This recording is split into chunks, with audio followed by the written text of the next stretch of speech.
Hi ನಮಸ್ಕಾರ friends, ನಾನು ನಿಮ್ಮ ಮನೆ ಮಗಳು ಪುಷ್ಪ ಮಾತಾಡ್ತಾ ಇರೋದು. ನಾನಿವತ್ತು ಹೊಸ ರೆಮಿಡಿಯೊಂದಿಗೆ ಬಂದಿದ್ದೀನಿ. ಅದೇನಂತ ಚಿಕ್ಕದಾಗಿ ಹೇಳ್ತೀನಿ. ಅದೇನು ಗೊತ್ತಾ ಫ್ರೆಂಡ್ಸ್, ವೈಟ್ ಪಾಚಸ್ ಇರುತ್ತಲ್ಲ, ವೈಟ್ ಪಾಚಸ್ಸು ಮತ್ತು ಮುಖದಲ್ಲಿರೋ ಈ ಬಾಯ್ಲ್ ಆಗಿರುತ್ತಲ್ಲ, ಕುಕ್ಕರಲ್ಲೆಲ್ಲ ಸುಟ್ಕೊಂಡು ಆಮೇಲೆ ಮತ್ತು ಬರ್ನ್ ಆಗಿರುತ್ತಲ್ಲ, ಅಂಥ ಕಲೆಗಳು ಹೋಗೋದಕ್ಕೆ ಒಂದೇ ಒಂದು ಚಿಕ್ಕ ರೆಮಿಡಿ ಹೇಳ್ತಾ ಇದ್ದೀನಿ. ಅದನ್ನು ಫಾಲೋ ಮಾಡಿ ಫ್ರೆಂಡ್ಸ್.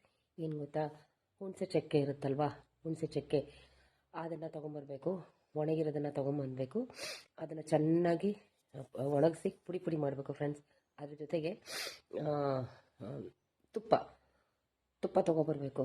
ತುಪ್ಪ ಅಂದರೆ ಹಳೆ ತುಪ್ಪ ಆಗಿರಬೇಕು. ಅದು ತುಂಬ ಹಳೆ ತುಪ್ಪ ಮನೇಲಿರೋದನ್ನು ಚೆನ್ನಾಗಿ ಬೆರೆಸಿ ಅದ್ರ ಚೆನ್ನಾಗಿ ಒಂದೇ ಪೇಸ್ಟ್ ಮಾಡಿಬಿಟ್ಟು ಅದನ್ನು ಡೈಲಿ ಹಚ್ತಾ ಬಂದರೆ ಖಂಡಿತ ನಿಮ್ಮ ಕಲೆಗಳು ಒಂದು ಬರ್ನ್ ಆಗಿರೋ ಆ ಜಾಗದಲ್ಲಿ ಹಚ್ತಾ ಬಂದರೆ ಒಂದು ಚೂರು ಕಲೆಯೂ ಉಳಿಯೋದಿಲ್ಲ ಫ್ರೆಂಡ್ಸ್.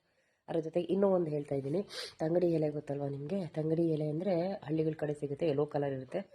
ಅದು ರೋಡ್ ಸೈಡೆಲ್ಲ ಸಿಗುತ್ತೆ.